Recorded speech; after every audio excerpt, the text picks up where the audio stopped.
আমার ঘরোয়া জীবন কাহিনীতে তোমাদের সবাইকে স্বাগত জানাই। আশা করছি তোমরা সবাই ভালো আছো। আবার একটা নতুন দিন আর নতুন সকালবেলা ঘুম থেকে উঠেই দেখি পাশের বাড়ির বিড়ালটা এখানে বসে আছে। ও কিন্তু ঘুম থেকে তাড়াতাড়ি উঠে পড়েছে। সকালের আকাশটা এত সুন্দর লাগছে, রোদ বেরিয়ে পড়েছে কিন্তু বেশ সুন্দর একটা আবহাওয়া, মেঘলা অথচ হাওয়া, অথচ আবার একটু হালকা রোদ্দুর। আর সকালবেলায় এই রকম একটা ওয়েদার থাকলে সত্যিই মনটা ভালো হয়ে যায়। তাই বাইরেটা মোবাইল নিয়ে বেরিয়ে পড়লাম একটু ক্যামেরাবন্দি করার জন্য।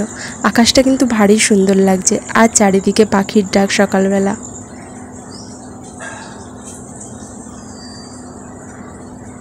অবশ্য পাখির থেকে এখানে কাকের ডাকটাই বেশি শুনতে পাওয়া যায়। আর আমাদের পেয়ারা গাছটা কেটে দেওয়া হয়েছিল, পাতা কিন্তু আবার বেরিয়ে পড়েছে, বেশ বড় বড়ই ডালটা হয়ে গেছে। বাসনগুলো নিয়ে বেরিয়ে পড়লাম মাজবো বলে। সকালের বাসি কাজ যেরকম থাকে প্রতিদিনের মতো, তাই বাসনগুলো আমি মেজে নেব।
আর এই প্লাস্টিকের টবটা দেখতে পাচ্ছ, এটা আমি গতকাল বাজার থেকে কিনে নিয়ে এসেছিলাম।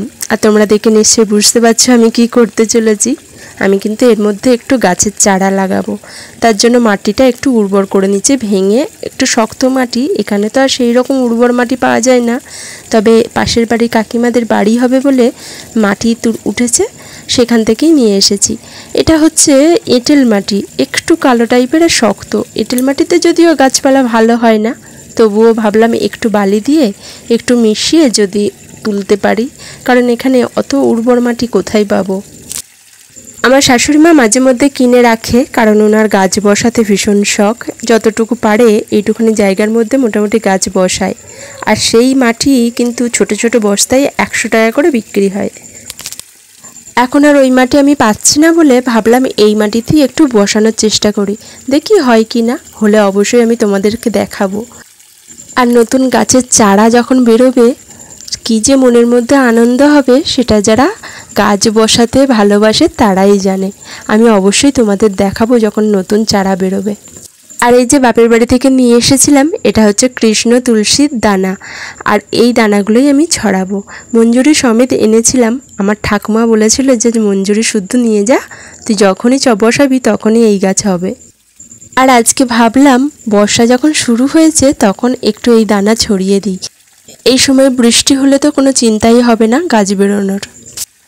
যদিও প্লাস্টিকের টবের মধ্যে বসাচ্ছি, এটা যদি মাটির টব হতো আরও ভালো হতো, কিন্তু মাটির টব আর কিনতে পারলাম না। যেহেতু ওই বাজারে প্লাস্টিকের টব আমি দেখতে পেয়েছি, তাই প্লাস্টিকের টবটাই নিয়ে নিয়েছি। আমি আমার বাপের বাড়ি থেকে এই মঞ্জুরি সমেত দানাগুলো নিয়ে এসেছিলাম প্রায় বেশ কিছুদিন হয়ে গেল।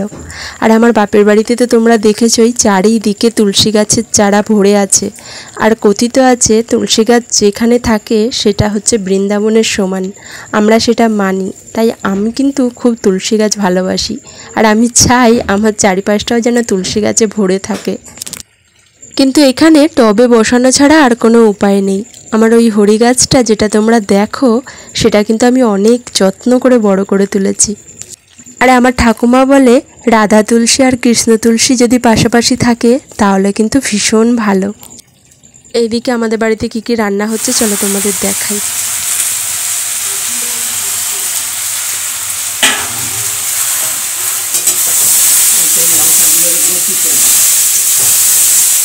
বড় কড়াইটা পুড়েছিল, বড় কড়াই না হলে হয় নাইটা।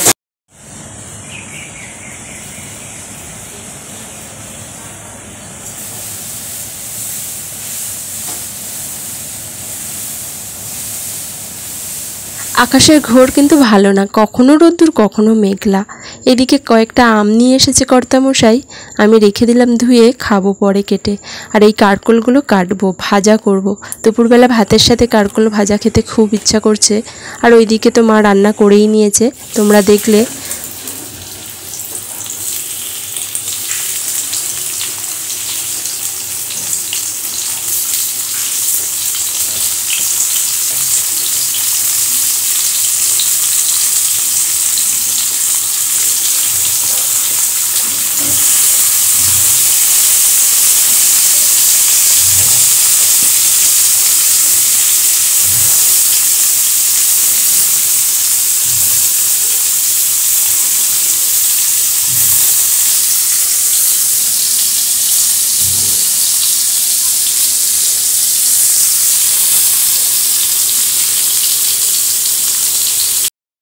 এখন তো বাজারে প্রায় 60 টাকা বা 80 টাকা কিলো দরে কারকোল বিক্রি হয়।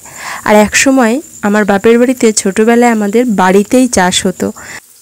চাষ বলতে চারিপাশে দেখতে পেতাম যে কারকোল গাছে ভরে গেছে, জানি না কিভাবে হতো, তবে বন গাছ হয়তো না জানি না, অনেক তো লতানে গাছ হয়, অনেক গাছের সাথে জড়িয়ে এই গাছ হয়। আর আমরা চারিদিকে এই কারকোল দেখতে পেতাম। পেড়ে নিয়ে এসে মা ভাজা করতো, এত সুন্দর টেস্ট হতো, যেহেতু টাটকা গাছের জিনিস। কিন্তু এখন কেনা জিনিসে অতটা টেস্ট হয় না, তবুও ভালোই লাগে মাঝে মধ্যে এই কারকোল ভাজা খেতে। যেহেতু ছোটোবেলা থেকে একটা অভ্যাস আছে, কারকোল ভাজাটা ভালোবাসতাম, তাই আমি এখানে আমার শাশুড়ি মাকে বলি মাঝে মধ্যেই দেখতে পেলে নিয়ে আসবে, আমি একটু ভাজা করব। এইদিকে দেখো আমি খেতে বসে পড়েছি। পাতলা কালো জিরে দিয়ে মুসুরির ডাল আছে, আর কলমি শাকের চচ্চড়ি, তার সাথে আছে উচ্ছে ভাজা আর কারকোল ভাজা। আর লেবু তো অবশ্যই নিয়ে নিয়েছি, যেহেতু এখনও আমার বাবা সেই লেবু পাঠিয়ে দিয়েছিল, আমার কাছে আছে। আর কলমি শাকের চচ্চড়িটা তোমরা দেখলে আমার শাশুড়ি মা বানাচ্ছিল, ভীষণ সুন্দর হয় কিন্তু কলমি শাকের চচ্চড়ি খেতে। আজকে দুপুরবেলা খেয়ে দিয়ে কিন্তু টানা ঘুম দিয়ে উঠেছি, উঠেই দেখি সন্ধ্যা হয়ে গেছে, সন্ধ্যা প্রদীপ দেব চারিপাশে, তাই লাইটগুলো আমি ধরিয়ে দিলাম। আর বাইরেটাও একটু তোমাদের দেখালাম, পোস্টের লাইটে জ্বলে গেছে। আজকের মতো তাহলে ভিডিওটা এখানেই রাখছি, আবার চলে আসবো অন্য আর একটা ভিডিও নিয়ে। ততক্ষণে তোমরা সবাই ভালো থেকো, সুস্থ থেকো, সাবধানে থেকো, আর আমার পাশে থেকো।